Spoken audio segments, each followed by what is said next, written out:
committee. I don't know what. Hey, Bob. How are you? Bad is it? IT? No. I should pray for the IT to work better. You know a lot about IT. Some of the stuff I know you're talking about. It was working. I didn't know why it wasn't recorded. Turn it on. There you go. Is that IT going to work next time we got a meeting? No IT? No tape for the IT meeting? That was the irony of our meeting. David Our tape says- wasn't working. David says we finally got a good committee. Who said that? Fans go on. Finally got it. Okay.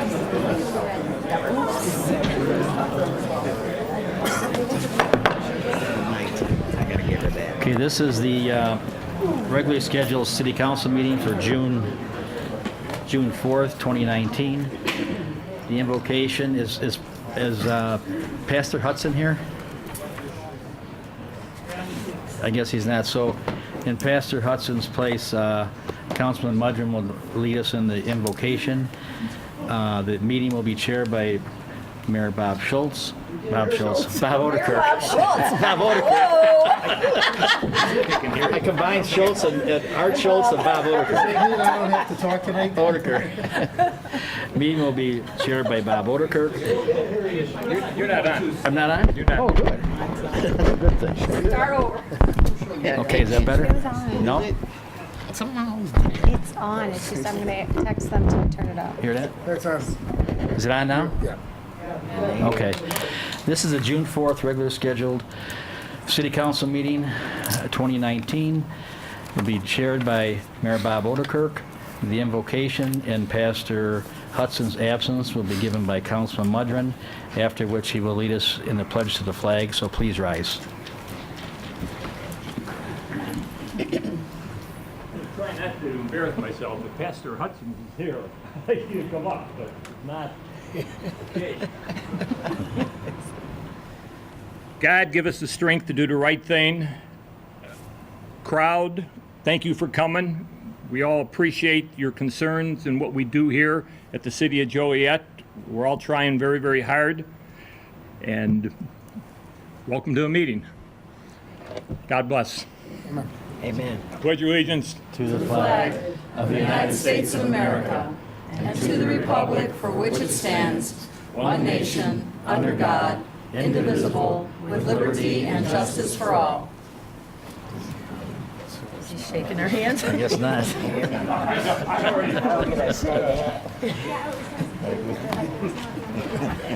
Not after that. Hit him.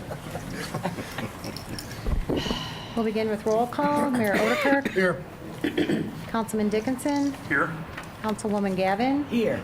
Councilman Hug. Here. Councilman Morris. Here. Councilman Mudron. Here. Councilwoman Coleman. Here. Councilwoman Reardon. Here. Councilman Turk. Here. First, we have Mayor Odenkirk appointments. None this evening. Approval of the agenda. Is there a motion to approve the agenda as written? So moved. Second? Been motioned and seconded to approve. Councilman Dickinson. Aye. Councilwoman Gavin. Aye. Councilman Hug. Aye. Councilman Morris. Aye. Councilman Mudron. Aye.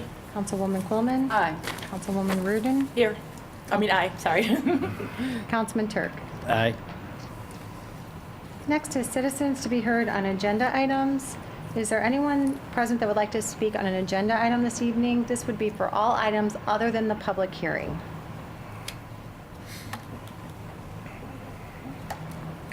Seeing none, council committee reports. First is CTIS committee report. The CTIS committee met this evening at 4:45 in the Joliet Police Department Community Room. Dave is going to give our report.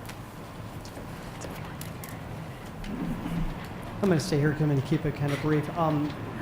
The CTS committee has 2 out of 3 members are new, so really what I did is I did a 3-year recap and went through where we were through that journey, and then we went on to talk about current projects.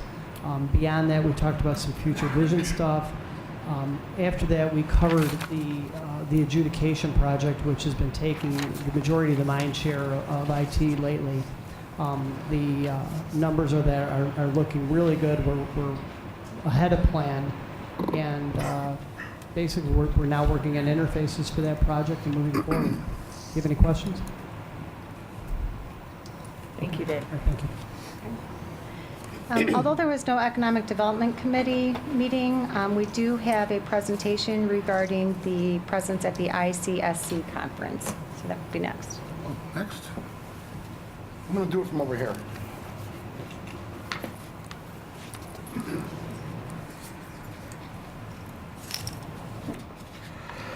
Two weeks ago, myself and Derek Conley went to Las Vegas. And along the way of going to Las Vegas, we ran across a conference. We arrived there Saturday. And after spending Sunday and Monday getting Derek out of jail, Derek, you knew it was going to be your time. What I want to tell you is the ICSC Recon, which is the Retail Real Estate Conference worldwide, I went there with a jaundiced eye cast on it, and I wanted to judge it. And I'm telling you, it's something we need to do, and we need to take it up another notch. You know, let's just go briefly through what the Recon Conference is about. You know, like who attends it. There's 30,000 people, from brokers to developers, city officials, city staff, anybody who would benefit from development on retail. And then there's over 1,000 exhibitors, and of which I would approximate, in my experience, 75% are developers and retail companies. Like McDonald's had a huge presence. Even though you would think they're probably one of the most popular franchises, they're still selling themselves to cities.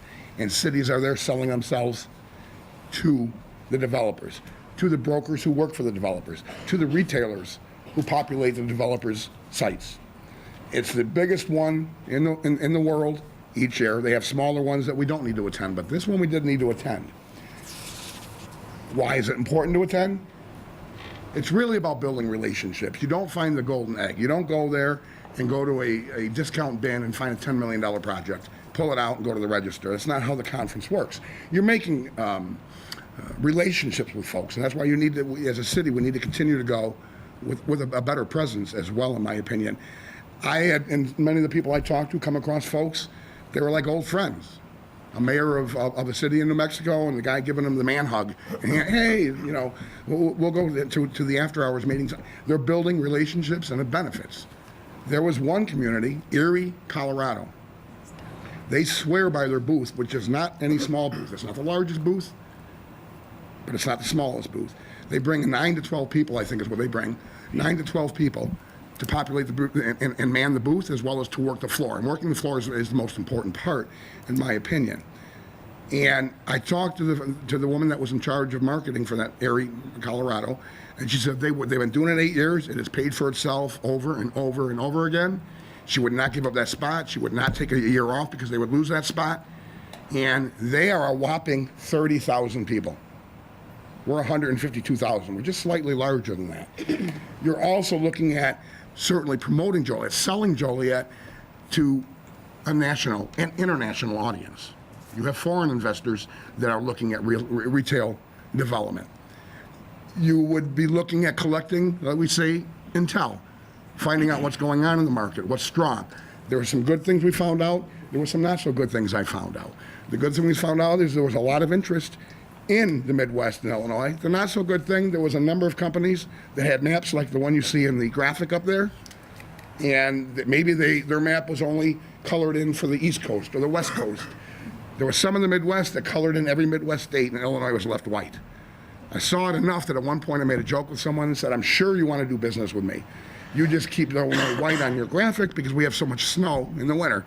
He laughed and said, no, we don't feel it's conducive to our business to come to Illinois. It wasn't the majority, but it was a noticeable number of people. That doesn't put me off. That tells us we have work to do. As a city, we brought in the $1.5 billion. I want to shoot for twice that much over the next 4 years. So you learn about the trends and the marketing trends, and you make the connections with developers and so forth. And you learn new things.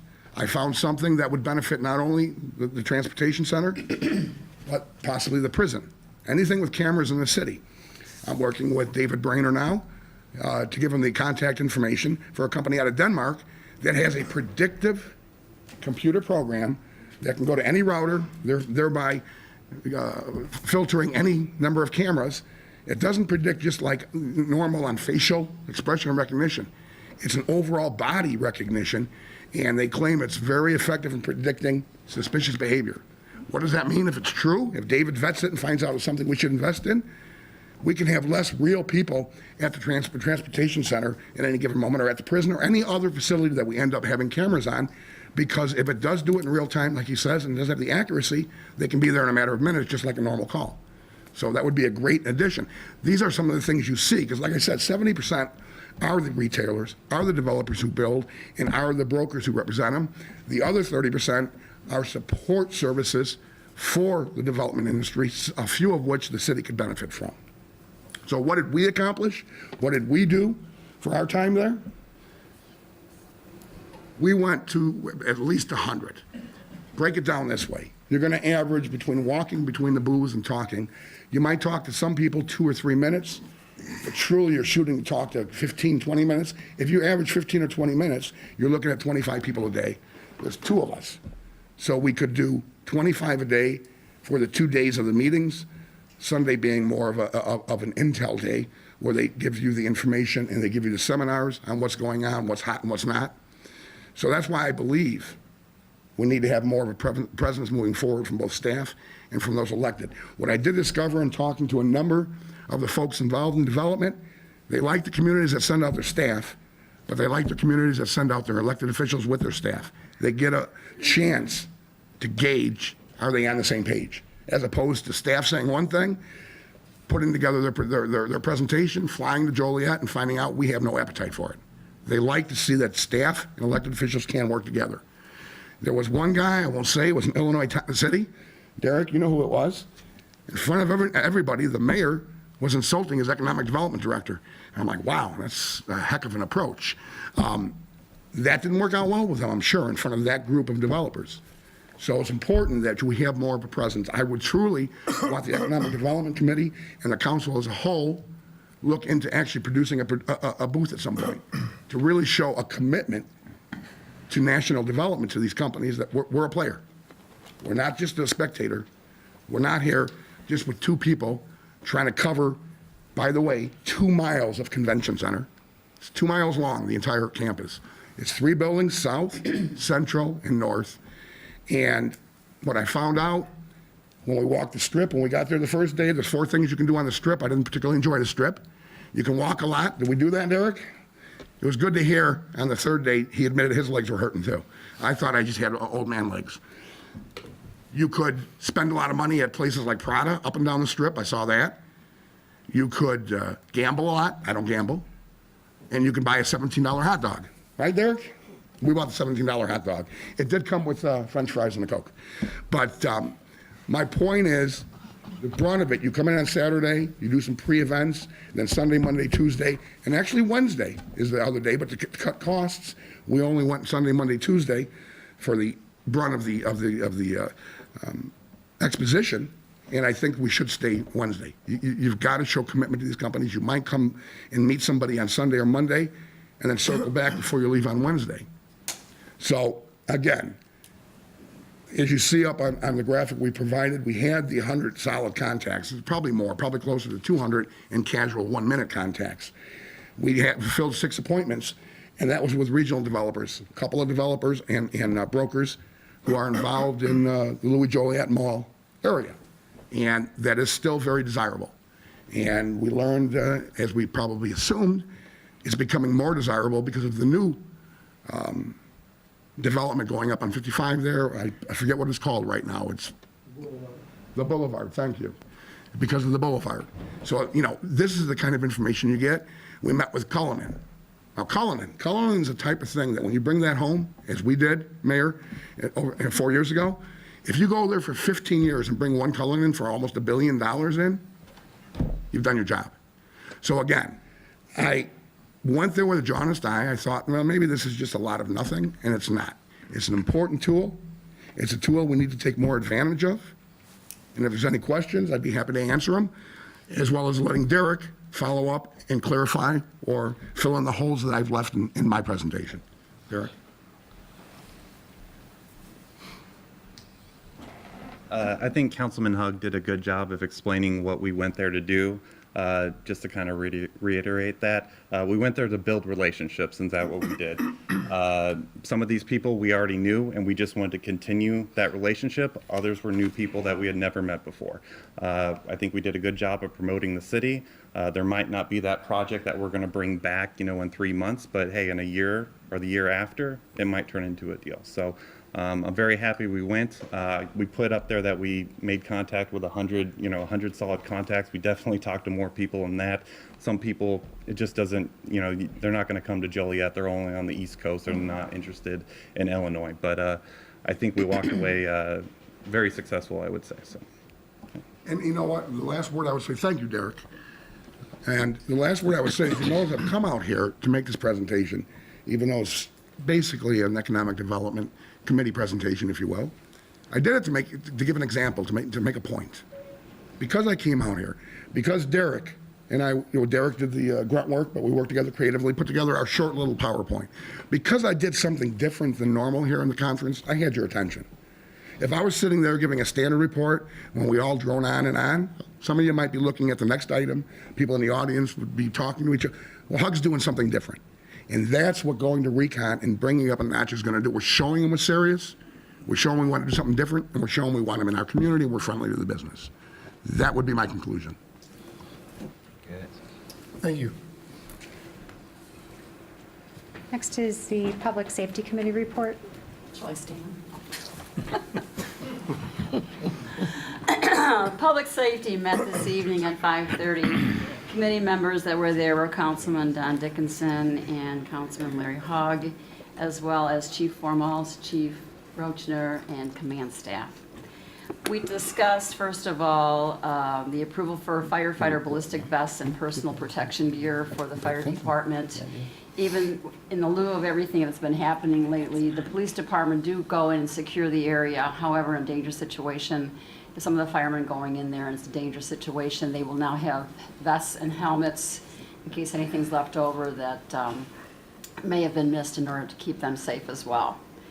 The next item for discussion only was just to open up the discussion about PTSD in the fire department and the police department. Did a little study, did some research, and one of the reports was that more police died by suicide in 2018 in the line of duty. And that just resonated something with me, and I wanted to get the conversation going. And talking to our team today, we did find out that there are some peer groups that are available from different departments and help each other. But my thoughts were more along the line of you're more apt to talk to someone that you don't know rather than to talk to one of your buddies that's on the department that tried to get you through it. And there are other things available. So what we're going to do is research a little further and bring something forward. In the meantime, maybe seminars once a year for the police and fire to help each other. And another thing that's very important is if you are on a department, or our department specifically, and you see your friend or your buddy or something just not right, just please, if something is not right, you don't feel it's not right, I would rather be wrong than have them be dead right, if you get my drift. So this is more of a mental health issue, but it's becoming more and more of an issue with first responders all over. And I just wanted us to get the conversation going to see how we can help our police and fire department. And that's all I have. Thank you. Public Service Committee report. The public service met yesterday here at City Hall at 4:30 in the executive conference room to my right. In attendance was myself, the committee members, myself, Councilwoman Gavin, and Councilman Morris, our new member, welcome. It was routine items of contracts, which we vetted, each one individually. Then there was one change order, which we vetted. And then there was ordinance resolutions, which typically are simply paying for the things that we vetted earlier through MFT funds. The only thing I'm going to point out specifically is Jim Tristan did provide the list of streets equally divided amongst 5 council districts for the $2.5 million in additional road work, repair and resurfacing we're going to do this year that we passed a month ago, I think it was now. Yes. It was a month ago. So they're on that. They're going to let that contract, the original contract will be let in July, and then we'll probably let this one, because we're already processing it, in August, correct? And it is our intention, and we're confident we'll have the original contract and the expanded 2.5 million done by the end of the year. Other than that, we found everything to be in order. It was unanimous that all items should be passed forward to the council with a recommendation for approval, and that will conclude my report. Stadium Committee report. Stadium Committee met yesterday at 4:30 here at City Hall. On the committee is Councilwoman Quiltman, Councilman Mike Turk, and I guess Councilwoman Sherry Reardon was at the meeting. Mike Ewitz, city staffer, who has buildings under his work area, brought us a number of changes that have gone on there over the winter and in the spring. I'll just highlight some of them for you. But there's new sinks, floor, paint in the restrooms, carpet has been dyed with new furniture in the suites. There's a new awning outside on Jefferson Street. The steel gates you'll see have been repainted, and protective netting has been added down both sides past the dugouts.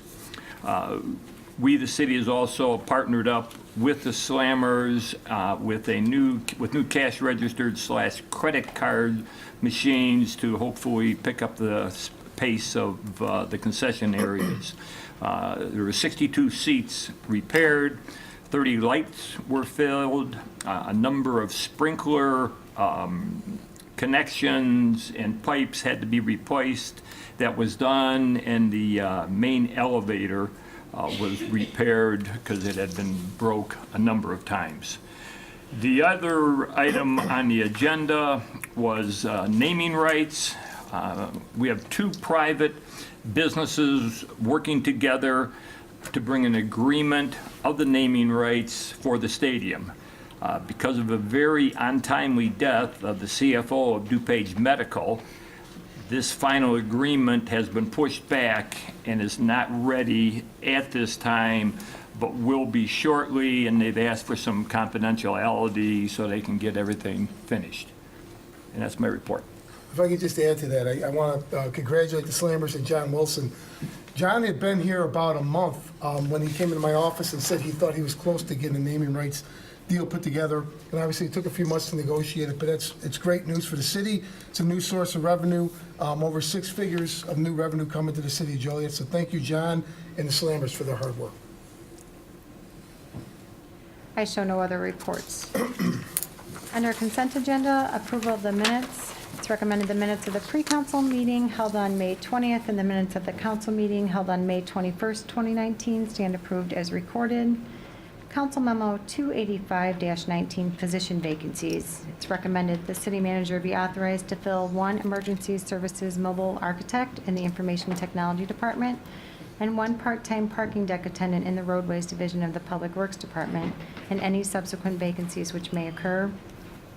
Council Memo 286-19, 2018 Annual Treasurers Report. It's recommended this report be received and placed on file.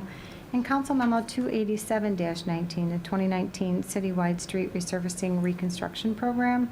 It's recommended this program be approved. Is there a motion to approve said consent agenda items? So moved. Second. It's been motioned and seconded to approve. Councilwoman Gavin. Aye. Councilman Hug. Aye? Councilman Morris. Aye. Councilman Mudrin. Aye. Councilwoman Quillman. Aye. Councilwoman Reardon. Aye. Councilman Turk. Aye. Councilman Dickinson. Aye. Motion carried.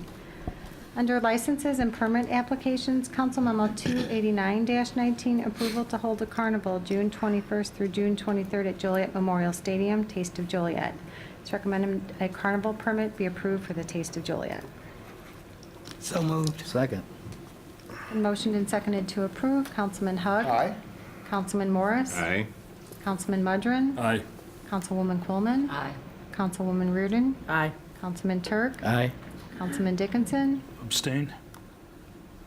Councilwoman Gavin. Aye. Motion carried. Krista, I did receive an email from Brad Stamp earlier today thanking the council for our support. Council Memo 290-19, issuance of a Class B liquor license for Cinemark Louis Joliet Mall, 3340 Mall Loop Drive. It's recommended Cinemark Louis Joliet Mall be issued a Class B liquor license. So moved. Second. It's been motioned and seconded to approve. Councilman Morris? Aye. Councilman Mudrin? Aye. Councilwoman Coleman? Aye. Councilwoman Reardon? Aye. Councilman Turk? Aye. Councilman Dickinson? Aye. Councilwoman Gavin? Aye. Councilman Hug? I guess you don't have to sneak into the liquor anymore when you see the Rocky Horror Picture Show, huh? Aye. Motion carried. Council Memo 291-19, issuance of a Class B liquor license, Taps Tips Smokehouse, 3111 Theodore Street. It's recommended Taps Tips Smokehouse be issued a Class B liquor license. So moved. Second. It's been motioned and seconded to approve. Councilman Mudrin? Aye. Councilwoman Coleman? Aye. Councilwoman Reardon? Aye. Councilman Turk? Aye. Councilman Dickinson? Aye. Councilwoman Gavin? Aye. Councilman Hug? Aye. Councilman Morris? Aye. Motion carried.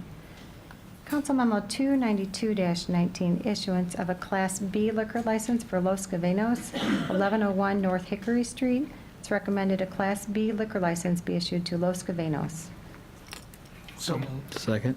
It's been motioned and seconded to approve. Councilwoman Coleman? Aye. Councilwoman Reardon? Aye. Councilman Turk? Aye. Councilman Dickinson? Aye. Councilwoman Gavin? Aye. Councilman Hug? Aye. Councilman Morris? Aye. Councilman Mudrin? Aye. Motion carried. Council Memo 293-19, issuance of a Class E liquor license for Cajun Boil and Bar located at 3340 Mall Loop Drive. It's recommended a Class E liquor license be issued to Cajun Boil. So moved. Second. A motion is seconded to approve. Councilwoman Reardon? Aye. Councilman Turk? Aye. Councilman Dickinson? Aye. Councilwoman Gavin? Aye. Councilman Hug? Aye. Councilman Morris? Aye. Councilman Mudrin? Aye. Councilwoman Coleman? Aye. Motion carried. Under public hearings, Council Memo 295-19, or an ordinance and resolution associated with property located south of Millsdale Road along Bridge, Knoll, and Bush Roads. This includes an ordinance approving the reclassification of approximately 331.223 acres of undeveloped property located south of Mills Road along Bridge, Knoll, and Bush Roads from R1B Single Family Residential and R4 Multifamily Zoning to I1 Light Industrial Zoning, and a resolution approving a development agreement with P&I Joliet LLC and Route 53 Joliet Inc. This is a public hearing, so comments are in order at this time. Just a reminder, it is a 4 limit per person. Would anyone like to speak on this item? I'm Alejandro Gutierrez, 19544 West Sharp Road. I've lived in that area for 47 years. Now, I started coming to these meetings in 1974 when the Planning Commission from the county and where the city council still would take and pay attention to the homeowners out there. Now, you're looking at this audience right here. There's nobody here. Do you remember the first time they came up? The whole place was filled. There's no signage out there on any of their property that was telling anybody there was going to be a meeting today. I've been looking in the paper every day. Today I see an article in there that they're going to have a council meeting on it. No time limit. I had to call to see, or no time. I had to call and see when it was going to go on. What the paper said was, housing's dead out that way, right?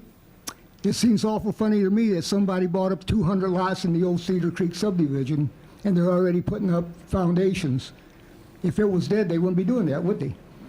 Now, another thing is, because you say housing's dead out that way and everything's dead and it's got to be put into warehousing, when do we start rezoning the downtown Joliet into warehousing? Because Joliet's been dead since the last of 78, 79.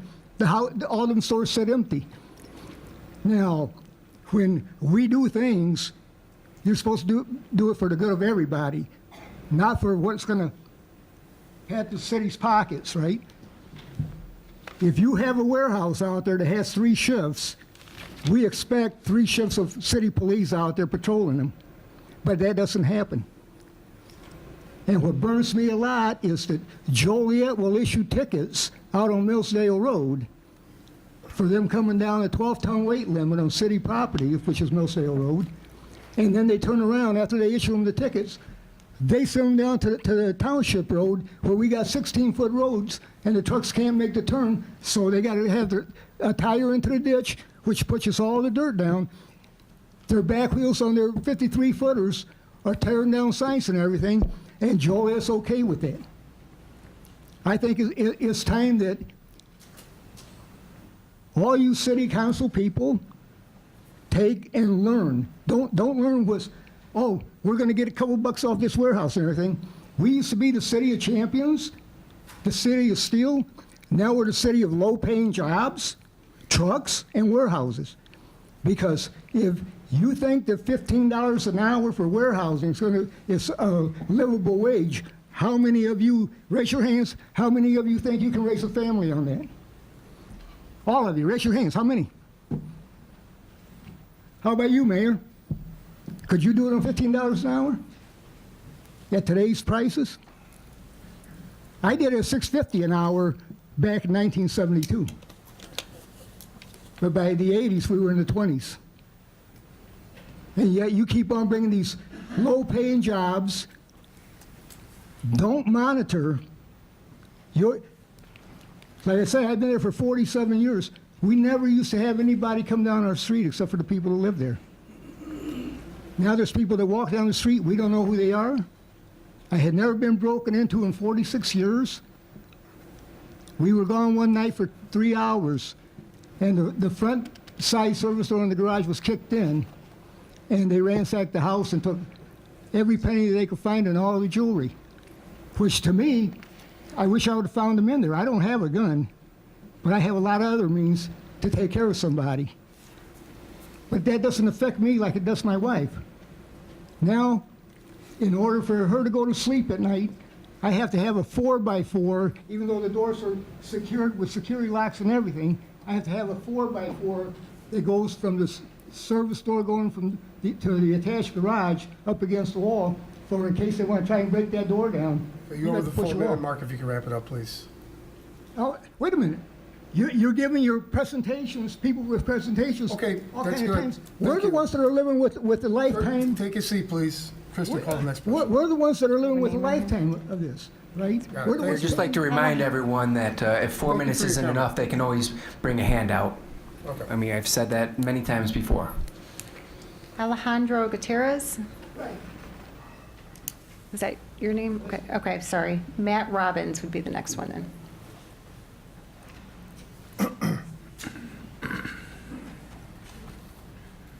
Good evening, council. I just have a couple of questions. Does staff have a recommendation on this? I know, do you guys have a recommendation, yes or no, to do this? The administration concurs with the Plan Commission findings. So you guys, okay. I just have a couple of questions. There has been no new comprehensive plan in the city of Joliet since 2007. Why not wait until you get a new comprehensive plan in order to move forward with something this big? They rezoned this property in 2005. If it would have been viable to make it into industrial, why didn't they want to rezone in 05? Because it was a real estate. Real estate is a gamble. They took a gamble in 05, and they thought that they could make the biggest bang for their buck was on this property to sell it residential. If I buy my house and I buy it, it's residential, and it tanks, are you gonna let me rezone it industrial? Absolutely not. That's not how it works. Sometimes that's what happens. I'm just asking you guys to please look at this from a safety standpoint. Councilman Quillman, I wanna thank you for speaking up and looking after the people on the south side. They really do appreciate it. You folks have a very, very difficult decision and make a lot of hard decisions, and I understand that. And sometimes you have to go against the regime for the public safety of everyone. Thank you. Thank you. Is there anyone else that would like to speak during the public hearing? I think I have too many copies, so just.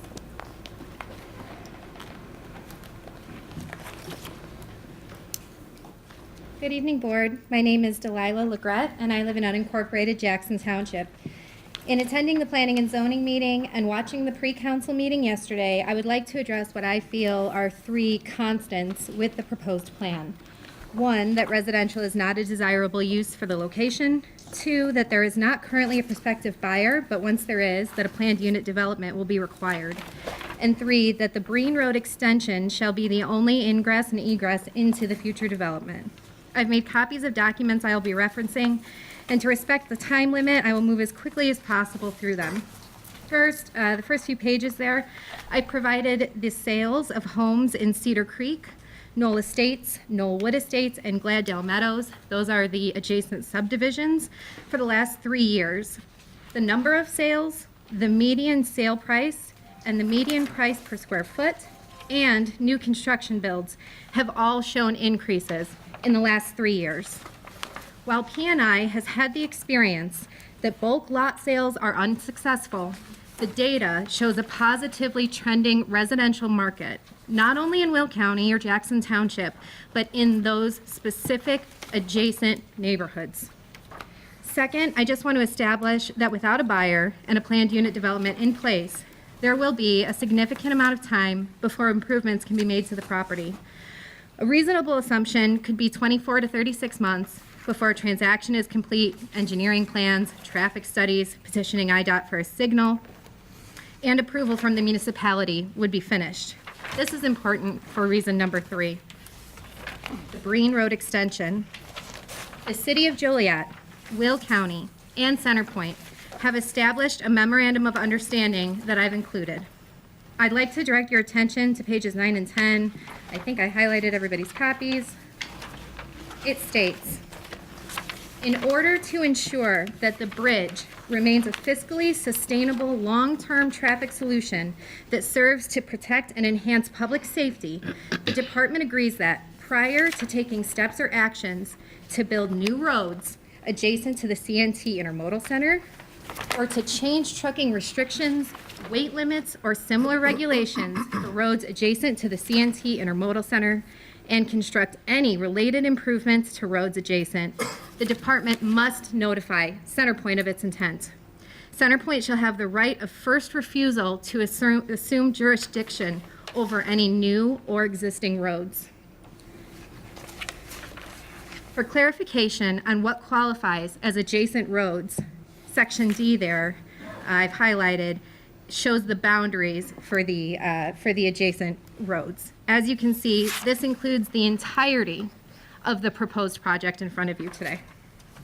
The MOU goes as far as explicitly discussing Schweitzer and Millsdale roads, and that would be the next section there I've highlighted, showing the importance of no new truck traffic entering or leaving from Route 53 in this exact proposed area, as this will threaten the fiscal sustainability of the bridge.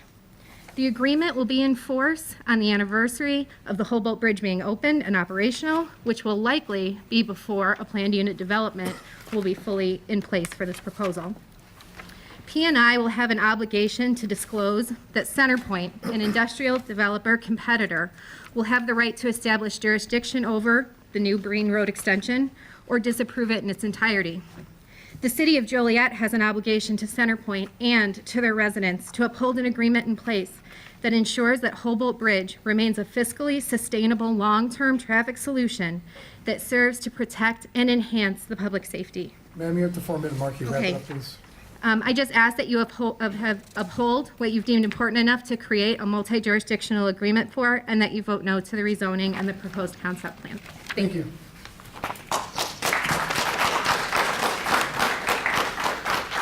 Sir, next.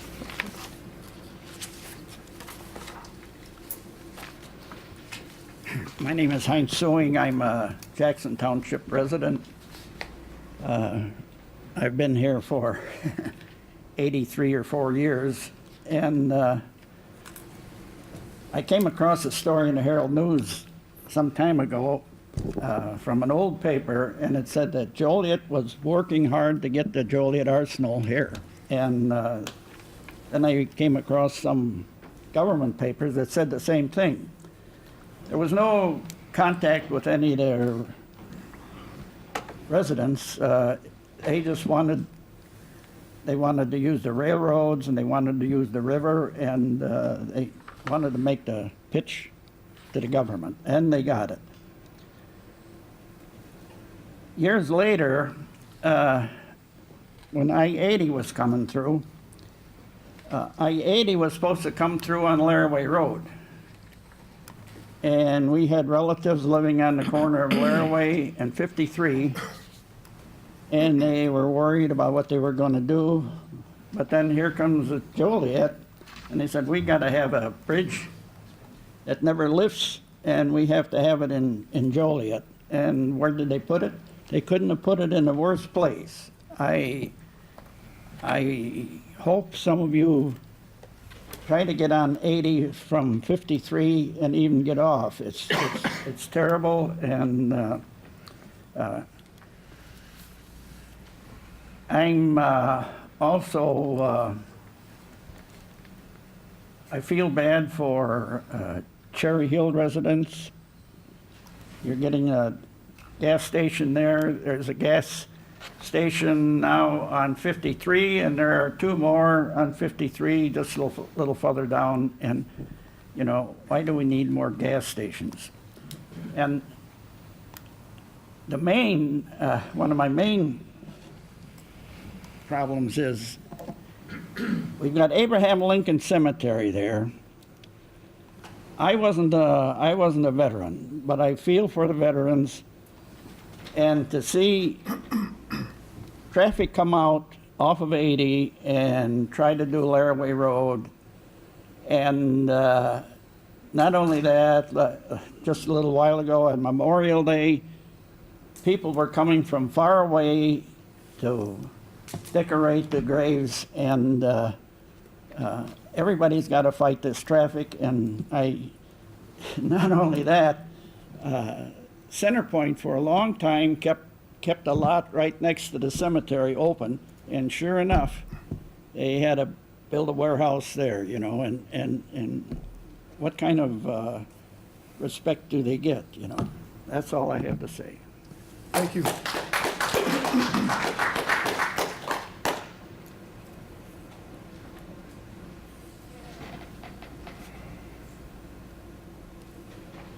Good evening.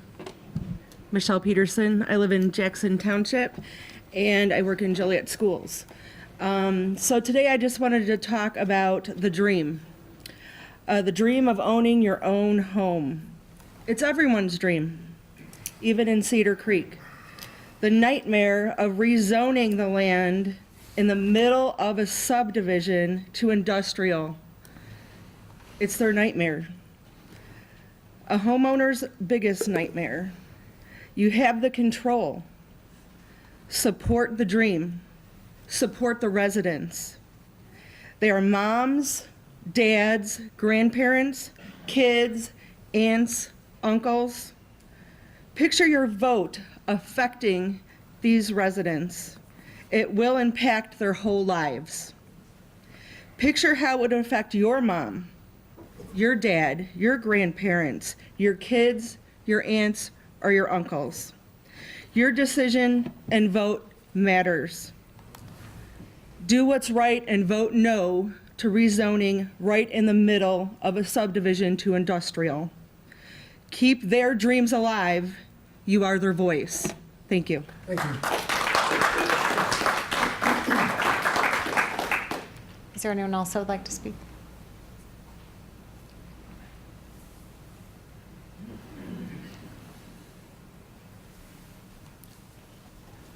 Hello, my name is Morgan Africa. I live in Jackson Township, right south of Knoll Road. And I wasn't going to talk, but I was here a little early because you never know how long it's going to actually take you to get to Joliet from Elwood. And I heard a couple questions that people were asking their fellow company, why are we here? They had to ask why they were here. I know why I'm here. The people that talked know why they're here.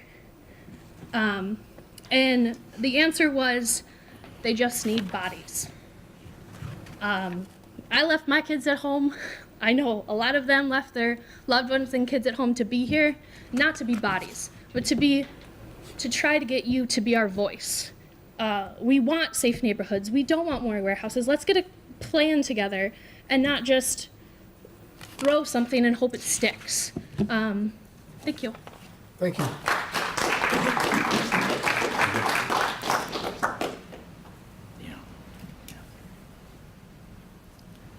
Good evening. My name is Daniel McCarron. I live in Jackson Township. I live on Schweitzer Road.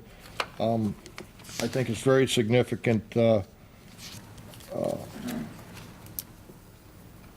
important for you folks to probably consider a no vote on this project.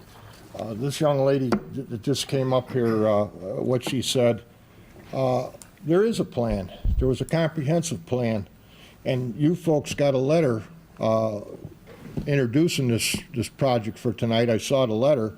In the first paragraph, it said that this comprehensive plan said that property that you're considering changing the zoning on, in the comprehensive plan, it was set for residential. So your planning commission now is recommending you to go against your comprehensive plan. Why have a comprehensive plan if you just don't want to follow it? And I just found out about this the other day, but I got to tell you, you have no idea. I don't think any of us live out there. I understand once in a while they put together a nice little bus ride for some of the folks that maybe are on the council or some of the civic leaders. And they get everything all fixed up when they take you for a bus ride out there. But the everyday situation out there is living on Schweitzer Road, you got a train crossing there. They put crossing arms up. They put a couple extra railroad tracks in there. They park trains there all day and all night. I live probably 500 feet from the crossing. You'd think the train is in my kitchen at 4 o'clock in the morning, at 2 o'clock in the morning, at 7 o'clock at night, at every hour of the day and night. They're out there, they're blowing horns. They'll sit there for hours. Now when they're sitting there for hours, I get up, I'm usually on the road 4 or 5 o'clock in the morning. I work construction. As I'm heading up Schweitzer Road, which is my only way out pretty much anymore. Now when I bought there were 2 ways out. They gave away Brandon Road. Never told any residents about that. So it cut off one of your ways of getting in and out of your house. You go out and buy a piece of property and you say, okay, I can come in this way, I can go out that way. A couple of years later, hey, guess what? We're giving the roads away. You're not going that way anymore. You got traffic coming off 53 and they're racing down Schweitzer Road trying to get back into them, all those warehouses and stuff. 60 miles an hour is nothing. It's a 30-mile-an-hour road. The police don't patrol the roads. We've been calling up and calling up. About 2 months ago, they finally put a little push on. That road is marked no trucks. We get hundreds of trucks down that road every day. It's 16 feet wide. There's kids that live in those houses along it. There's only 7 houses left. You got traffic coming in the morning, so now they're trying to get across the train tracks before first what they're doing, they're going 55 miles an hour down 53. They slam on their brakes and they look down the road, a half mile down the road, to see if the crossing lights are going. If the crossing lights are going, they take off and go in a different direction. Some of them will start down Schweitzer Road and the crossing lights will go on, and they're trying to pull a U-turn in the middle of the road. You got big trucks that aren't supposed to be on the road. They'll get down there, they're stuck. They'll back up a half mile down the road, and you got other traffic coming down the road. You got school buses on that street. You got kids living on that street. And this all boils down to is you have a plan, and you aren't following the plan. For some reason, Joliet, the fella came up here, and he's over there. He's trying to get more people to come to Joliet, bring their business to Joliet. You're not managing what you have now. I would just like to encourage you to sit this one down and back it on down. Those people, I would say most of these people don't even have a clue what you're doing. I don't see any signage out there. I found out this by accident. So, thanks. Thank you.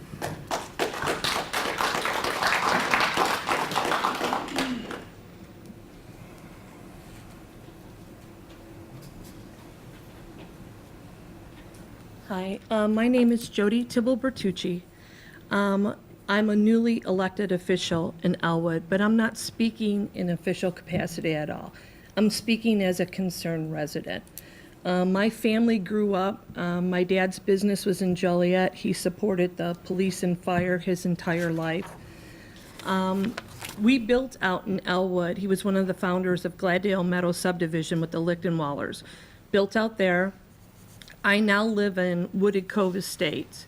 I know some of you are very familiar with the property. I know some of you aren't familiar where Bush Road and that is, because during one of the Joliet meetings, I also heard a couple of the board members asking where exactly is this property located, so you're not that familiar with, because I know you don't live out there. We're all for economic development for where we live. I would love to see, one of my dreams is to bring a 55 and older community out to Elwood or near that region. What we're not in favor with is stressing our roads with the infrastructure we currently have. We all know, we've all seen Scott Slocum's show, all the newspaper. I have Larry Walsh Jr., who lives right down the street from me. We know that our roads are in trouble right now with I-80, et cetera.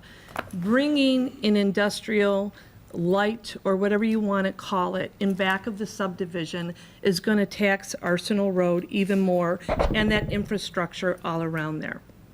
I'm just asking you to take the appropriate time.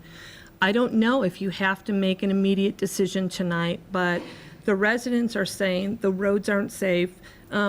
Sherry, you have relatives that live right down the street from me. No one is looking for something like this. And again, we're not against bringing business here. We understand the need for business to grow our economy, et cetera. What we're looking for is that we do it safely. Our roads are taxed already. Let's just think this thing through before we rezone it as an industrial or commercial use. Thank you. Thank you.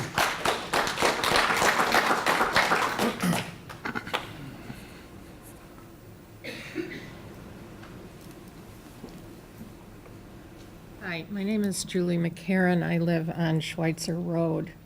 And the problem that my husband and I and all the other people on Schweitzer Road have been facing is something that the residents in the area where you want to do the rezoning are also going to face. We are so spot zoned right now that there's agricultural in front of us, there's industrial all around us, and we have no hope of ever selling our home because we can't sell it to someone who wants to put a warehouse there because there's other houses there. Nobody wants to live there because there's warehouses all around and there's trucks going down the street every couple minutes. And the people who own these homes in these subdivisions are going to be facing the same things that we're facing. They're never going to be able to get out of there unless CenterPoint comes forward and does the honorable thing and offers everybody fair market price value for their homes. Okay? They did that to some of the people on Brandon Road when they cut off Brandon Road when the first CenterPoint came in. They didn't offer the 7 houses on my end of Schweitzer that money. We would love to sell our home to you. We have 10 acres. We would love to. We have 4 other people on our street who would love to sell their homes. But, you know, you guys need to have integrity in what you do. And you need to think more about the people that you're impacting as people, as real people, and not just, oh, this is going to put money in the city's pockets. Money in your pockets is great, but we have our lives too, and we'd like them to get better, not worse. Thank you. Thank you. Is there anyone else who would like to speak? Hello, my name is Trisha Moss, and I am a resident of Elwood, Jackson Township. I am a mother of 2 children who will be going to Joliet High School here. And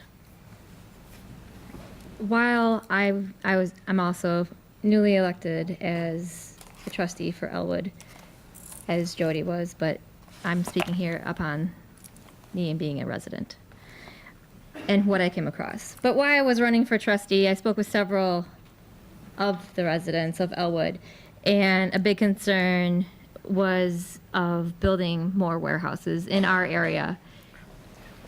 And I did bring up, at that time, I knew about Cedar Creek development, and because they asked me, what might be proposed here, and I hadn't let them know where it was, and especially in Wooded Cove residents who are pretty close to the proposed developments, or rezoning, I should say. And they were very upset about it.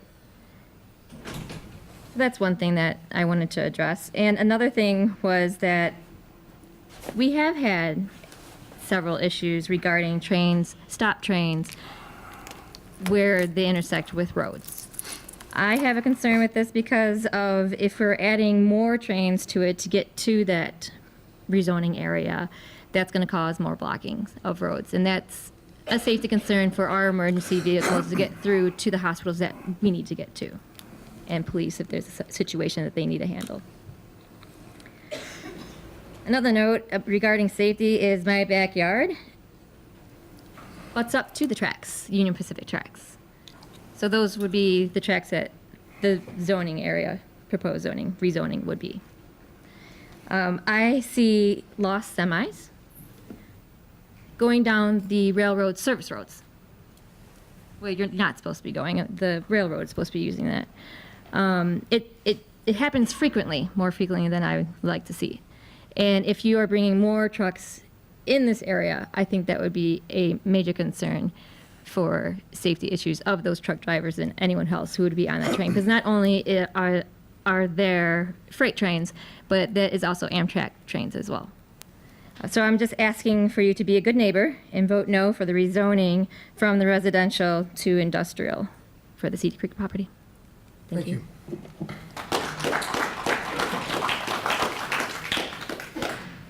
Is there anyone else that would like to speak? No, no, you need one comment. I got Take a 4 seat. more minutes. No, take a seat. When Joe, take a seat. when these trains are blocking, With no additional comments, I would let the record show that the public hearing is now closed. Thank you. let the Take a record seat, show that please. there was additional comments, but city council wants to push their agenda. Administration is recommending the approval of, I'm sorry. It's okay. My name's Melissa, and last time I was here for Bruce Carter. But actually here, this time I'm Your Honor, here. This is a public hearing. It's not appropriate. You can make your comments at the end of the council meeting. This time I'm here for my mother. She's a resident of Joliet, but she was too sick to make it here. My question today was, why did the city not test the water for heavy metals? You can make your comment at the end of the meeting. Take a seat, please.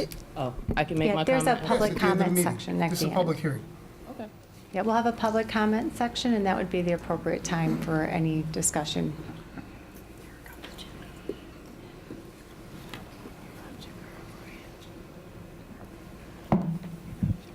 My name is Judy Kreiser. I live on Vetter Road. We're actually Shanahan Township, but we're closer to Elwood. We got an Elwood mailing address anyway. But we need to, we don't need, everybody knows we don't need another warehouse. There's a problem with trucks, and not just the trucks, it's the people that work in the warehouses. I mean, all you have to do is go into Elwood and look around and see shift change, how many cars and trucks there are on the road. There's been studies and open houses, and when you think about it, the only reason for that is to appease the natives. To say, well, we can approve this because we've had input from the residents. You and the city council and Will County are the problem for this mess. Let's, it's like, well, let's approve another warehouse or 2 or 3. When does it stop? I was told by the city that the city doesn't get a lot of revenue, and the warehouses can get 5-year tax breaks on these things. I live on Vetter Road. You people talk about the Hobolt Road, the Hobolt Bridge, and how great it's going to be and stuff. I'll tell you, there's 10 families live on my road, Vetter Road. It does not, that Hobolt Bridge will not go into Center Point Way. It goes down our road. 10 people live there. I want you people to keep that in mind. Center Point has not come up with any good offers. They don't even pay property values. That's what Centerpoint thinks. You know, and it's like, you think these developers are making a lot of money. You know, who's making the money? These people that have these warehouses that don't even live here. That revenue goes elsewhere. Centerpoint owns all that property. The city doesn't get that much revenue off of it. Who's getting it? Oh, the people that hold the warehouses, overseas, whatever they bring in. You know, it's you people are making this mess and you're making it worse. All these studies, you keep study. Nothing gets done.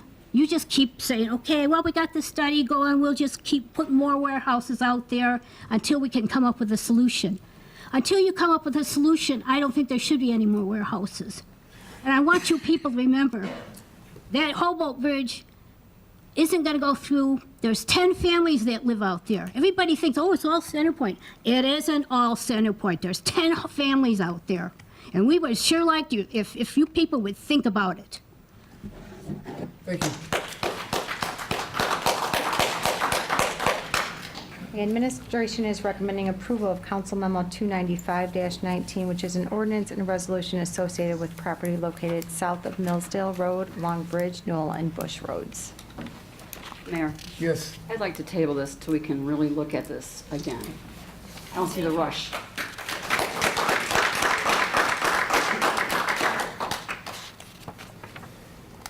Is there a motion? Second, anybody? Second. Would you like a specific date or just a? Until we can really get a handle on this and take a look at it. And I want to know if the Cedar Creek residents were actually notified of this meeting. These are Jackson Township people.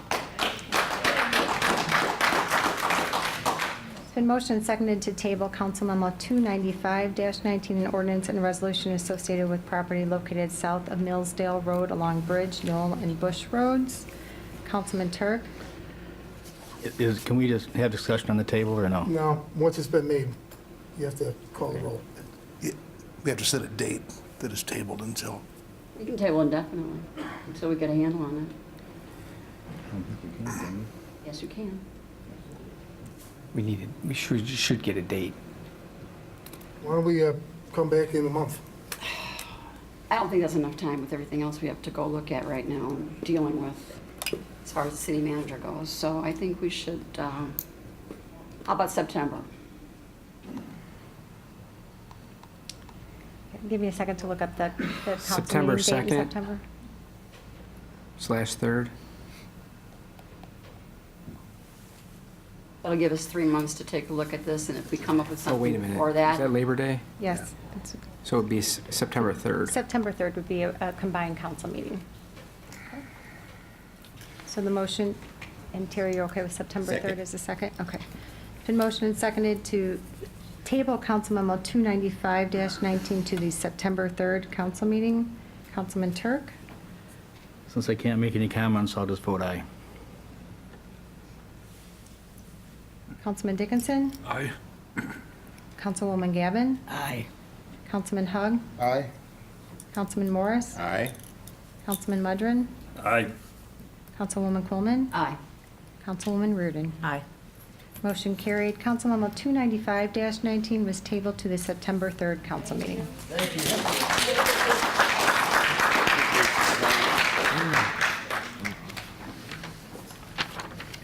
There are no ordinances on the agenda this evening, so we'll move on to resolutions. Council Memo 297-19, a resolution authorizing execution of a pre-development agreement with 26 West Clinton Street Building LLC. It's recommended said resolution be adopted.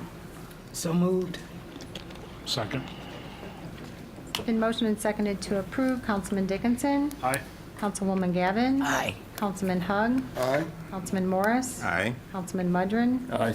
Councilwoman Coleman? Aye. Councilwoman Reardon? Aye. Councilman Turk? Aye. Motion carried. Council Memo 298-19, a resolution approving intergovernmental agreement number 19-335014 with the State of Illinois Department of Commerce and Economic Opportunity Tourism Capital Grant for the Old Joliet Prison West. It's recommended said resolution be adopted. So moved. Second. Mayor? Yes.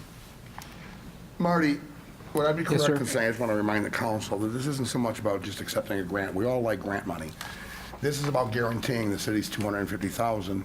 Should those that are confident that there will be money coming from the museum, or that there will be a certain amount of volunteer labor, should that fall short, we're responsible for the cash balance. Correct. Okay. So we're voting for a similar arrangement as to what was originally with the splash station, where we guarantee the note. That's all I have. It was my understanding that if that happens, that they will be paying it back to the city. Steve, is that correct? Yeah, I mean, the goal here is that from a cash flow perspective, if our expenses for the half match of the grant happen quicker than the reimbursements from the state, combined with tour revenues and event revenues, then in effect, the city may have to float the money. But in effect, by the end of the calendar year, there will be sufficient funds to cover that. Now, let's assume that, we don't raise any money through the break-in event, or there's some other reasons why the revenues don't come in. I mean, clearly, the city could always say, okay, well, we don't give the museum X number of dollars next year. So it's repaid in one of two or three different fashions. So I don't think there's any danger that the $250,000 matcher will not be repaid. It could be, a short-term loan, or it could basically come right from museum revenues as the costs are incurred. So I think, the characterization that somehow this is, lost money, I don't really see a scenario where it is lost money. Mayor? Yes. I would object to the characterization, Steve. I said, all we're doing is guaranteeing the money. If there's enough revenue on the projections based on absolutely no history, then of course we'll get our money back. If it doesn't, like with the water park, I do believe back when they voted on the water park, the majority council at the time said, hey, they're going to have plenty of revenue from that water park. We're just guaranteeing the bond because the bondholders don't believe they'll have revenue. So we have to guarantee the bond. Well, we lost our butts on that. So I want people to understand, we're guaranteeing that 250, and if there's any revenues, we also, if I understand, and I was giving an ambivalent answer from a staff member, but I was told it's a 2-year window too, to produce the 250 in some fashion or another. The grant runs for over a 2-year timetable. So we will be responsible for the full 250 that we cannot come up with from the museum, that we cannot come up with, from free labor, volunteer labor. We are guaranteeing that 250 no matter what happens, good or bad. That's my characterization. It's been motioned and seconded to approve Council Memo 298-19, which is a resolution approving intergovernmental agreement number 19-335014 with the State of Illinois Department of Commerce and Economic Opportunity Tourism Capital Grant, Old Joliet Prison West. Councilwoman Gavin? Aye. Councilman Hug? We all received an email from the Finance Department today, I believe, showing what's referred to as the direct cost of the city for the prison.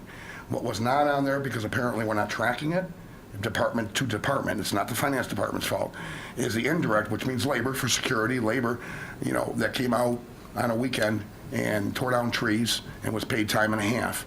We're upwards of $1 million into this project already. That needs to be made public and it needs to be told to the public. We're upwards of $1 million. The estimate is $800,000 to $1 million that we've spent in cash layouts as well as labor for security for the police that were there. I believe end of December last year, it was $590,000 that we paid for police protection. We don't have anything from Public Works. However, Public Works staff have told me that they are out there, especially last fall, late summer and last fall. They were out there on the clock, and they went out there 2 weekends in a row to tear down trees and take down bushes. We don't have an accounting of that. I do remember a member of administration and accounting, or in Public Works last year, told me it's about $42,000 to $46,000 worth of overtime those 2 weekends in a row. It was Saturday, Sunday, Saturday, Sunday. They were on the clock. They brought the trucks. When we see the trucks at the prison, I want this to be clear for people so there's no confusion. Everybody that's there in that truck from the city is on the clock. We cannot send trucks out as volunteer. It's a liability issue. With all that said, we're $1 million into it. We're guaranteeing another $250,000. I vote no. Councilman Morris? Aye. Councilman Mudrin? Aye. Councilwoman Coleman? I have to abstain. Councilwoman Reardon? Aye. Councilman Turk, Aye. Councilman Dickinson. Aye. Motion carried, 6-1 with 1 abstaining. Council Memo 299-19, a resolution appropriating motor fuel tax funds for the Logan Avenue, Washington Street to 2nd Avenue roadway project. It's recommended said resolution be adopted. So moved. Second. It's been motioned and seconded to approve. Councilman Hug. Aye. Councilman Morris. Aye. Councilman Mudrin. Aye. Councilwoman Quillman. Aye. Councilwoman Reardon. Aye. Councilman Turk. Aye. Councilman Dickinson. Aye. Councilwoman Gavin. Aye. Motion carried. Council Memo 300-19, a resolution appropriating motor fuel tax funds for the Chicago Street roadway improvements contract. It's recommended said resolution be adopted. So moved. Second. Been motioned and seconded to approve. Councilman Morris. Aye. Councilman Mudrin. Aye. Councilwoman Quillman. Aye. Councilwoman Reardon. Aye. Councilman Turk. Aye. Councilman Dickinson. Aye. Councilwoman Gavin. Aye. Councilman Hug. Aye. Motion carried. Council Memo 301-19, a resolution authorizing participation in the Southwest Water Planning Group. It's recommended said resolution be adopted. So moved. Second. Been motioned and seconded to approve. Councilman Mudrin. Aye. Councilwoman Coleman. Aye. Councilwoman Reardon. Aye. Councilman Turk. Aye. Councilman Dickinson. Aye. Councilwoman Gavin. Aye. Councilman Hug. Aye. Councilman Morris. Aye. Motion carried. Under award of contracts, Council Memo 303-19, award a contract for the demolition of 833 and 835 to 837 Richard Street. Council Memo 304-19, award a contract for the Logan Avenue, Washington Street, 2nd Avenue roadway project. Council Memo 305-19, award a contract for the Chicago Street roadway improvements. Council Memo 306-19, award a contract for the Water SCADA System Radio Replacement Project 2019. Council Memo 307-19, purchase ballistic vest, helmets, and storage bags for the fire department. Council Memo 308-19, award a contract for signage at the Old Joliet Prison. Council Memo 309-19, award a contract for the West River Wall Sewer Cleaning Project. And Council Memo 310-19, award a contract for the emergency sewer replacement on Allen Drive. It's recommended Council Memos 303-19 through 310-19 be approved. So moved. Second. Been motioned and seconded to approve. Councilwoman Coleman. Aye. Councilwoman Reardon. Aye. Councilman Turk. Aye. Councilman Dickinson. Aye. Councilwoman Gavin.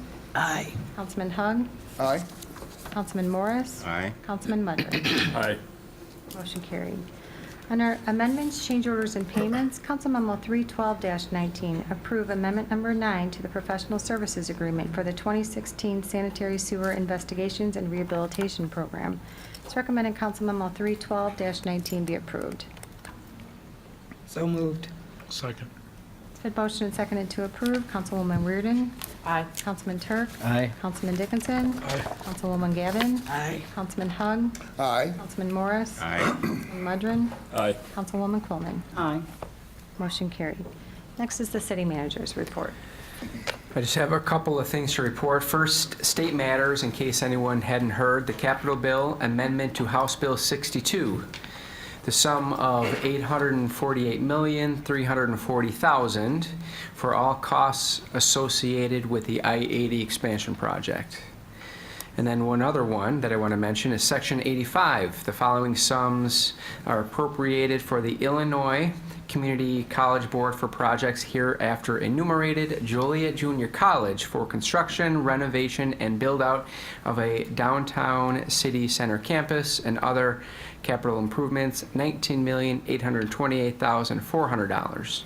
So I actually had a meeting with Dr. Judy Mitchell, president of JJC today, and to put it mildly, they are extremely happy. Second, the Old States Attorney's lot has been paved, and the old lot has a few new patches, so it will be ready for New Orleans North. I got a tour today from Chamber of Commerce, and they're trying to expand it a little bit to try to allow for more people. And finally, some comments from the NHRA this past weekend at Chicagoland Speedway, and these are some kind of personal things, I guess. So hotel rates for this past weekend doubled or tripled. We had family in town this weekend, and at the last minute wanted to stay at a hotel in town, and they had an extremely difficult time finding a place to stay. I'm not going to say where, and I'm not going to say how much, but it was a lot more than, say, the going rate. I also went to a local establishment Saturday night, and it was packed, and there were many patrons wearing NHRA racing attire. And finally, I spoke to an owner of one of the gas stations by Chicagoland Speedway who said the inside sales doubled as compared to a regular non-Chicagoland Speedway event. So my kind of sum of this is I'm proud to experience firsthand the tangential benefits to the city of Joliet. And again, thank you to Chicagoland Speedway for hosting something like this and seeing all the benefits. That's it. New business, not for final action or recommendation. I have nothing, sir. Are we going to discuss what we had talked about last night? Yeah, city manager? Yeah, the city manager process, because we couldn't do that in the executive session because it's not a matter of personnel, it's a matter of policy. Correct. Are we going to do that now? Sure. Go ahead. I'm not leading the discussion. I mean, there was somebody else that was suggesting some changes. I think it was Councilman Mudrin who had brought it up and wanted to have it discussed, so I thought we were going to discuss it tonight so we can move forward. Is there anybody? I guess we're not? Well, Marty, you're hired. So, if we're not going to discuss the process, what are we doing? Well, I'll discuss it when it gets to me, unless you want to lead the discussion. Okay, no, that's fantastic. Tim? I have nothing. Other.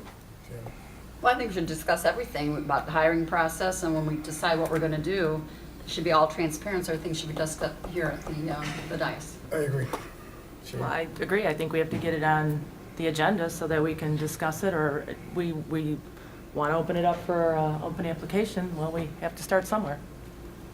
I agree. I mean, I think that I'm not going to discuss personnel issues in public, but I'll certainly discuss the process. Okay, well, I'll start the discussion then. I didn't bring this up last week because Councilman Hug wasn't present, and I didn't think it was fair, just as I waited, Councilman Reardon, for you to get sworn in till we addressed it. So we're here tonight. In executive session, a councilman came up with the recommendation that we take another look at the job description and that be tailored.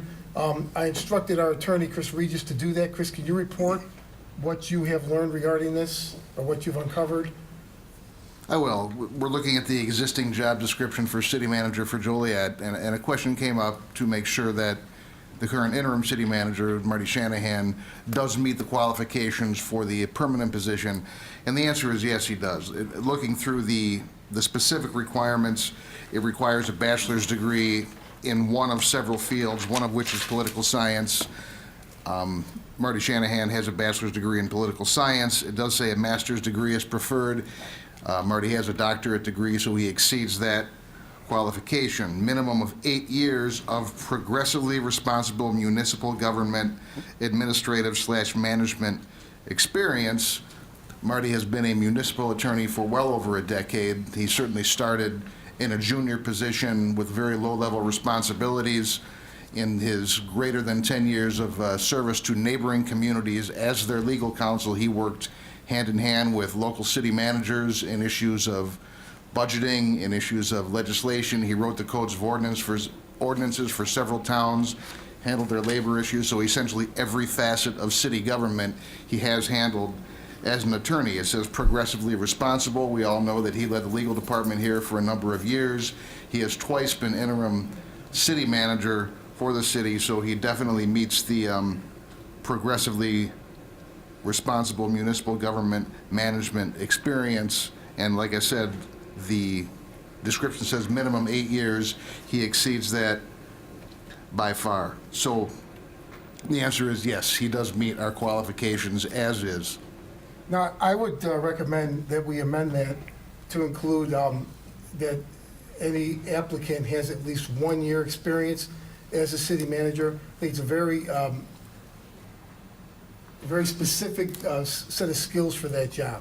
So I don't believe that we should be considering candidates who have not been former city managers or who haven't worked in municipal government. The only exception I would make to that would be for someone with comparable military service. I don't think it's right to discriminate against people in the armed forces. So someone, we have over 800 employees, someone in a command position that has been in command of people of that number, or managed the budget in the military, I think should be considered. I think we should amend the ordinance, though, to include that. I'd like to see you prepare that and send it to the legislative committee. Councilwoman McCollum, I think you're the chairman of that, is that? And it's land use, it's Councilman Morris. I'm on the committee. Sorry. Okay. It's land use / legislative, but it should be a separate committee because we have so much to do. But I'd like to see you make those amendments and send that to the committee to vet, and then we can move forward. I can do that. Thank you. Anything else? Any other discussion? Well, when you said regional, is that someone within the state of Illinois, or are we going nationwide? Well, if the argument is to find the best candidate, which is what ostensibly this is all about, then I don't know why we would limit it to just local people. But I will say, it's kind of ironic, some of us who have been on the council for a little while, I remember very clearly when Tom Thanis left, that the argument was forwarded by Mayor Girani and was backed up by some current council people that we should only look locally, that we don't want someone from the outside coming in. So it's ironic, the script has kind of been flipped on this. But personally, I think if we're going to do it, it shouldn't be limited to just local applicants. Well, again, we saw what happened the last time. Didn't work out. Wasted Mayor, money. the fact that, I think it's pretty hard to limit it to local candidates. I think, like, you sent us an email of someone who contacted you who was from Joliet, who's living in Montana or somewhere, who would like an opportunity to apply, and so I don't know how you could limit it to just local now. So I think you'd have to do a search. Mayor? Yes. Well, here's one of the problems I see with those that want to move this forward, as opposed to elevating to permanent from interim. There's some people that have taken some quotes of mine out of context out of the cost. The cost was roughly $20,000 for, I think, the last one being GovHR, which was a advisory role for them. My 40,000 number is a rounded off number because, trust me, city attorneys and city managers, their hours are worth more than $20, okay? The total amount of resources spent here and the man-hours spent here is probably about 40,000. Now, here's the problem. Marty, you're still in the running, correct? You still interested even after all that you've been through? I'm still here.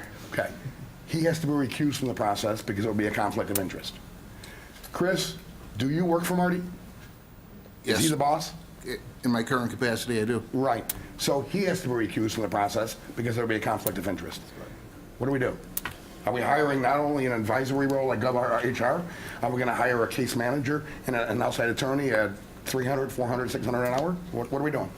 Well, one option would be, certainly, you don't like volunteering. I have plenty on my plate to occupy my time than to do a search that I don't think we need either, to be frank. But I think maybe myself and a couple council people, we can form a committee, because we are going to have to do the legwork. Everyone at the city, within the city, other than us, works for Marty Shanahan, who's a candidate. And I'm not sure if people have thought this through very clearly.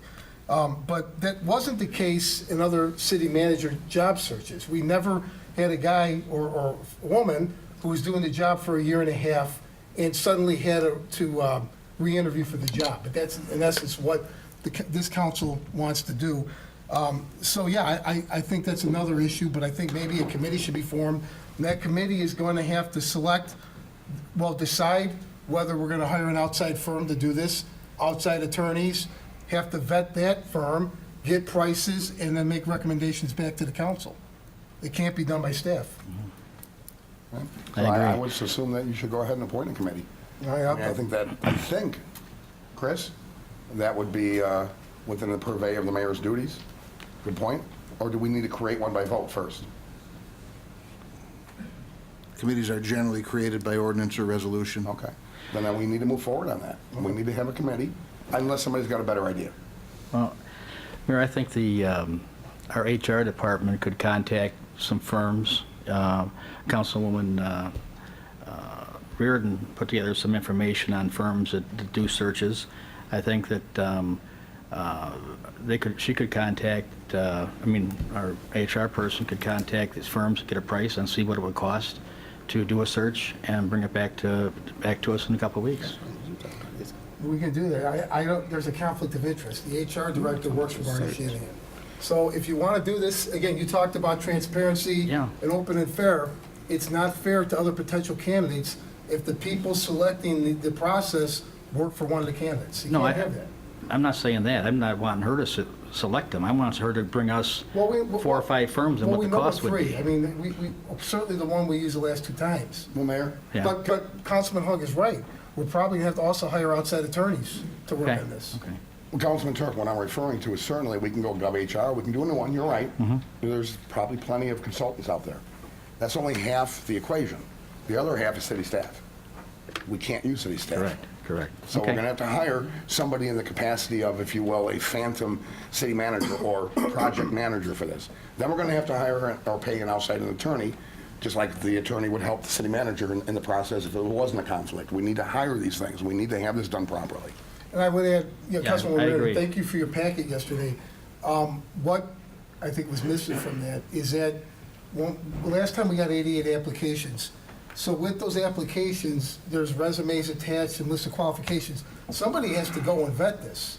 We just can't accept at the face value that someone says they have their MBA from Northwestern, that that's accurate. So again, that's partly what our staff was doing, that's partly what HR was doing, that's partly what GovHR was doing in the last process. We're gonna have to do that all, and it's gonna have to be done either if we hire people to do it or by members of this council. Well, background checks as well. Absolutely. Right. We certainly can't be the first city to hire a city manager that, outside of being, coming up from the ranks. So No, we've done it. We're We not did it with inventing Mr. the wheel. Hawk and Mr. Hales. We've done it also, but not under these circumstances. This is very unique, what's being proposed here. Well, In other words, Mr. Hawk didn't manage the process and then get hired. Right. Or couldn't do that. Tom Thanis or John Mesro. I don't think there was a process for Mr. Thanis. I don't know, but it I wasn't. understand what you're saying, Right, because this is Marty is different. going to apply for the position as Right. well. I understand what And you're all saying. these people who theoretically would be doing this work directly for him. Right. And we have work to do. Right. That's the end of my comments. Oh, no, it's not, thank you. Chief, I was at the Reedswood meeting last week, and I met with the neighborhood leader from Reedswood. They are requesting, and I think they have merit, that their neighborhood be included as an NOPT neighborhood. I'll forward you the name and address of the person. Do you want a petition signed by neighbors? What do you need to start this process? I know there's not, I don't think anything codified in the ordinances on what is or is not NOPT zones. Yeah, I mean, it's also based on staffing levels too, so, we would need another officer probably, just to even get the process started. Yeah, I'm not We'll talk on that. not at all opposed to that, but I Good. would say it seems like the crime patterns have shifted a little bit. They always do. A couple years ago in the Cunningham area, there was a lot of violence. Knock on wood, there hasn't been much so far this year. So maybe, although I'm certainly not opposed to hiring another police officer, maybe shift some of the current personnel. Right, we've done that in the past too, where we've put the officers together in a bike unit of control and put them in a hotspot area like that. So we can do that with the officers and also with our TAC guys, for sure, to get that going. But if they want a long-term officer, we can also talk on that too. So, Okay. Yeah, very Thank good. you. Yep. Next is public comments. Is there anyone that would like to speak under public comments? You all know me. And what I was saying before about these, when you build an intermodal, you would think with all that kind of acreage, you build it big enough for you to get your trains into the yard.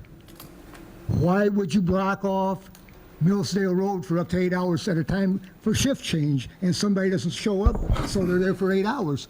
Arsenal Road gets blocked off, Schweitzer gets blocked off.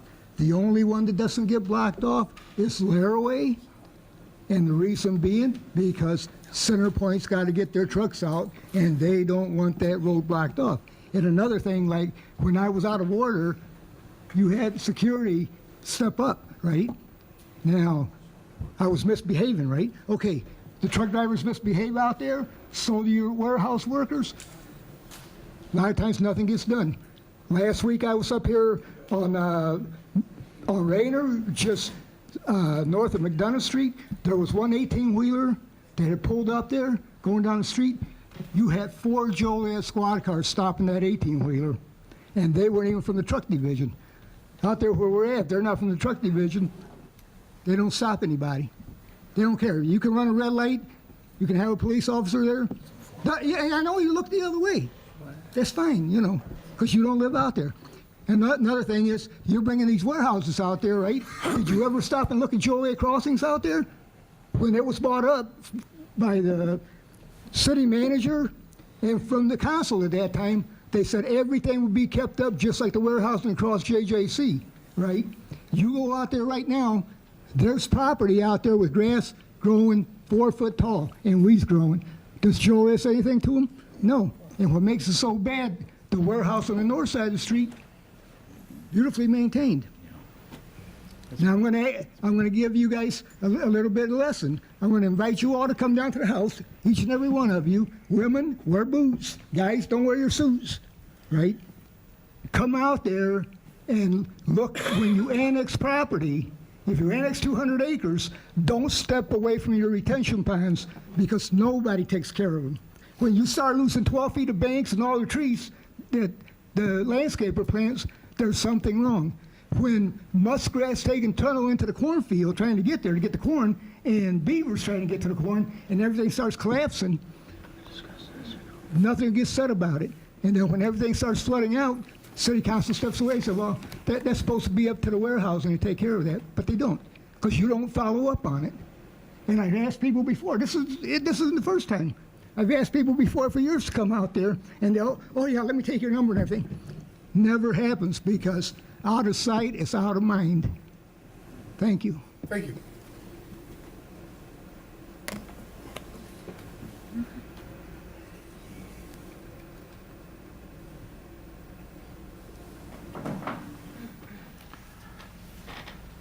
I'd like to apologize for That's okay. before I spoke out of turn. Not a problem. Thanks. I'm just learning about political decorum and things like that. So, as I was saying, last time I was here, I came about my friend Bruce Carter. Actually, this time I'm here. I'm here for my mother. She couldn't be here because she was sick. Actually, she regularly drinks a lot of water, and usually she drinks tap water. And so today, I'm here at the city council meeting about the drinking water for the city of Joliet. It contains radioactive contaminants such as radium, 226 and 228, and cancer-causing substances such as, and forgive me if I pronounce it wrong, strontium, lead, iron, dioxane, barium, chlorate, I don't know how to pronounce this one. It's manganese and molybdenum, chromium and fluoride. While fluoride and things like that, and I know barium isn't that bad, but the EPA did a 6-year study on chlorate, and it was 110 pages. And I'll save you a read. It's bad stuff, man. I was just wondering why the city did not test the water for such contaminants as, I believe it was lead and copper. And actually, I went to a restaurant near downtown, right on Jefferson, and I got a cup of water, and it tested positive for lead. And I was very methodical about the testing. And in fact, I retested it because I just wanted to be sure. And also, I did the iron procedure, and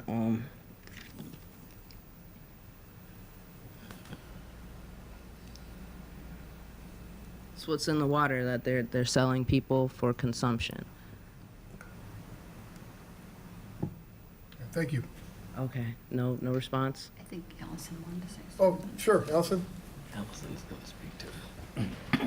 I'll just start by saying that we recently issued the compliance commitment report that's required for all public drinking water supplies, and the city does meet all regulated standards for metals, lead, and copper, and the other ones that you mentioned. We will be more than willing to provide you with sampling bottles so that the city can complete sampling at your mother's home. At no expense to you. And so, she is a Joliet resident, and there were other residents that I talked to, and some of them had no idea that there was some of these things in the water, and also there were some business owners that were aware of the problem. So some people know, and some people don't know that they should be filtering their water. I wonder if that's what's going to the schools and the hospital and probably this building, like everywhere. I know I'll just Bruce Carter clarify was that drinking there's the no- water a lot because he was seeing a hematologist before he died for a mysterious undiagnosed illness, and the symptoms fall right in line with heavy metal contamination. Thank you. Thank you. Allison? I'll just, for the public's sake, there's no need to filter water that's provided from the city of Joliet. As I mentioned previously, we meet all testing and standards as required by the US EPA, and we will offer testing to any concerned residents. Is there anyone else that would like to speak during public comments this evening? Seeing none, mayor and council comment. Oh, sorry. Good evening, Mayor, members of the City Council. Man, I wanted to be watching my Chicago Cubs tonight. But, I started reading the newspaper, and I said, wow, I got to come back quick. It bothered me because, Mike Turk, I was there, and how many meetings that took place when the ballpark and the water park. You were a member of the former park district, along with Tom Girani. And Mayor Schultz would sit there in his office and tell me, they're not getting that damn water park until I get my baseball park. So we spent millions and millions and millions of dollars to put that project together, the city of Joliet. And only one city councilman opposed it, and he got booed at the first game. And you know who that was? Bob Hacker. Because he said, we're wasting money that we could be using in the future. We also spent $11 million to build Cedar Sanchez. So we went into the park district business, we went into the school district business, because we spent that money for Cedar Sanchez. Also, $60 million been put into Joliet Federal Savings and Loan in the early 90s. I don't know what happened to that money. But that was $60 million went in there when my aunt, your wife, Councilman Doris's wife worked there, and Tony Remick worked there. And that was supposed to be for our water supply. I don't know whatever happened to that money. But John Messer was hired. He was an engineer. We also hired Tom Thanis, who was a corporation counsel. A corporation counsel here in Naperville, then worked for Harris Casino, and then came back. And I remember Joe Shatina, because don't forget, I sit there and have breakfast sometimes with Bob Hacker, and these guys are my friends. And he said that was his job before the selection process even began. So it just baffles me that what is going on here, and some of the accusations I hear out in the community about the mayor. Tell me if I'm wrong. The last mayor that lied publicly was a man named Tom Girani, who wanted to bring a detention center that this repulsive president we have now would have filled with my people, Hispanic people. And he wanted to bring this in the community, and he stated, and he had Darcy and other business people on that committee, him and Don Fisher, and he stated, I never met with that group. Never met with them. And then we found out he did, and he lied to the public. So that was the last mayor that I know of that lied to the public about a big project that would have impacted thousands of people in this city and surrounding communities, particularly my people. It just, you have a guy here who's well qualified. You want to go out and you want to waste money. We didn't do it with John Mesra. We hired an engineer. We didn't do it with Tom Thanis because he was everybody's friend, including mine, and I supported him when he ran for judge, and I thought he did a good job as city manager, just as I think that Marty Shanahan will do a good job. So I think, you should rethink that. And as far as the stadium goes again, that's even more ridiculous because, I'm reading the newspaper and hearing things from people, close friends of ours, business people, that, what's the problem? If you're going to have a new sponsor for the stadium, you're going to be generating revenue that you don't have now, and you haven't had in a few years.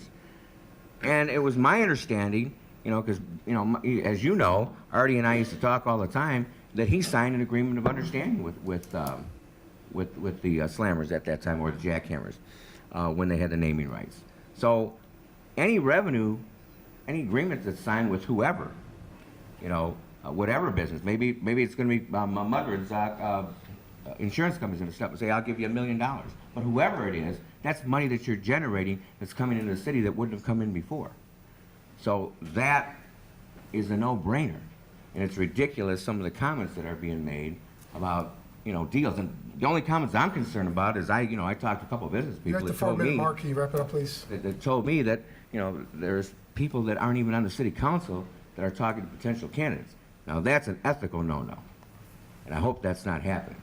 But in any case, I think that whatever deal is brought forward on the stadium is a no-brainer. It's going to bring in revenue that we don't have now. Thank you.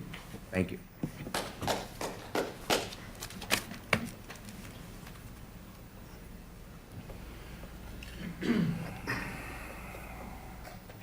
Hello, I'm Peggy Grandal from Rye Hill Drive in Joliet. I'm here for a great reason today, not trying to stir up anything. I'm here to welcome everyone on the council, everyone in the city of Joliet, everyone around the area on Sunday to the 3rd annual Paws on 66 Pet Rescue Day event.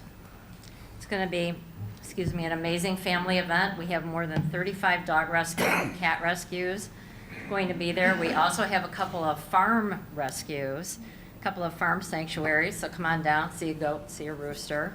We're going to have a number of vendors that are going to be selling all sorts of different pet supplies, things like that, treats, homemade treats. We have the Team Zoom demo dogs, which are trick dogs. We're going to have the annual Blessing of the Pets. We're going to have Tracy Caliendo from Fairfield going to be there with her canine partner, Cody. And our master of ceremonies will, of course, be Jim Glasgow. So we're looking forward to having everyone there. We hope that all of you might be willing to stop on by and see us. And we also have food trucks. This year we have Joey's Hot Dogs along with Tacos Maui. And we also have the Wiggle Waggle dog food truck. So you don't want to miss that. So hopefully everybody can make it. And please, everyone, no rain. That's all we're hoping for. Nice weather. So thank you. Thank you so much. Anyone else?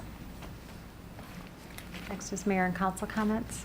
Yeah, I'd just like to wish the Joliet West Tigers good luck this weekend. They're going for a state championship. Heather Suka coaches the team, and I've worked with a lot of these kids, and I'm hoping for the best. Good luck. I have nothing. Nothing. Nothing. Just state baseball tournaments here this weekend. If anybody gets a chance, you'll see some very good play starting Friday afternoon. Just one thing, I had a call from one of the stagehands at the Rialto, and there's some signs around the back on Scott Street that really need to be replaced. He said, because a lot of the folks who were coming in from out of town, it was kind of an embarrassing moment. They're kind of worn, so if you could just take a look at those. And then I'm sitting here listening again about all this city manager stuff. My question right now is, Mayor, so if we're going to go outside, don't we have to have a public vote to go outside and hire a company, or not hire a company, or hire somebody outside, or not hire right now? Because I'm still not clear about that. We never did really take a public vote, and I don't think we can do it tonight. Yeah, if we were going to hire a firm, it should be on the agenda and voted on. It's not, yeah. So just a thought. Be legal. And yes, I will be at Paws on 66. Peggy, thank you for coming, and so I don't have to go into my whole detail. So I just want to wish everybody here, all my colleagues, if it pertains to you. I know it's a little bit early, but we're not going to meet until afterwards, so happy Father's Day to all you fathers out there, and uncles that act as fathers. That's it. Sherry? I'm good. Mike? A few things. I want to thank Joliet Junior College. They had a community dinner at the Renaissance Center about a week and a half ago. It was a great event. 2 Saturdays ago, Igniting the Fire Ministry had their annual prayer outside the Will County Courthouse. On Memorial Day, Joliet Central had an outstanding Memorial Day event. It was kind of organic. It was put on this year for the first time. It was a great turnout and a real nice event from Joliet Central, the students there. I want to thank the Slammers for the charity game that was done for Will County. Council, or No, it wasn't Council. Advocate Center. Advocate Center, yes. That was a great event. Councilman Dickinson, you were there. You probably made the play of the night. Couldn't let Slocum talk about it. And I want to thank you also, City Manager Marty Shanahan. You were out there playing. It's a great event, so thank you, Joliet Slammers. The NHRA was a big success this weekend. Chris Regis Oh, also. Chris Regis, too. Yeah, he was kind of forgettable. But, I think it was over. That's false. No, that is false. It was 2 for 3 with the run scored. Thank you. The NHRA event, I know, Marty, you talked about it, was a great success again. I was out there Sunday. Councilman Turk, I know you were there. Marty Shanahan, you were also there. I spoke with Ken Kors and Scott Paddock. Just another great event in Joliet, and they do an excellent job every year. So thank you to them for their hard work. Last Saturday, the museum and the library had the 10th annual Star Wars Days. It was a great turnout again. I mean, Councilman Dickinson, I know you were there with me. And then also Saturday, Relay for Life at the Park District Stadium. Again, Councilman Dickinson, you were there. I know Councilman Hug, you were also there. This weekend, Friday's New Orleans North. Sunday will be paused in 66, and we have the state baseball tournament going on at the stadium. So it'll be another great weekend in downtown Joliet. I encourage people to come out and enjoy themselves. And that's all that I have for tonight. A motion to adjourn? So moved. Second. A motion and seconded to adjourn. All in favor? Aye. Meeting adjourned. No.